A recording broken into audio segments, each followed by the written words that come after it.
نابالغ کے ذبیحے کا کیا حکم ہے؟ چنانچہ اگر نابالغ بچہ جانور کو ذبح کر سکتا ہے، اس کے اندر اتنی طاقت اور قوت سکت ہے، وہ ڈرتا اور خوف اس کو نہیں ہے، تو اگر وہ ذبح کر سکتا ہے اور بسم اللہ اللہ اکبر کہہ کر کے اس نے جانور کو ذبح کیا ہے، تو اس بچے کا ذبیحہ، چاہے وہ بچہ ہو چاہے بچی ہو، اس کا ذبیحہ جائز ہے، اور اس کے گوشت کو کھانا حلال اور جائز، درست فقہا نے نقل کیا، حلال ہے اس کا گوشت۔ چنانچہ اس سلسلے میں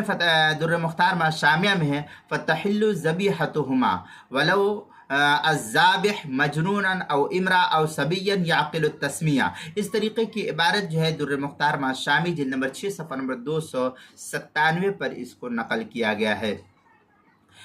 اسی طریقے سے قربانی کے مسائل کا انسائکلوپیڈیا، اس کے حروف تہجی نون، عنوان ہے نابالغ کا ذبیحہ،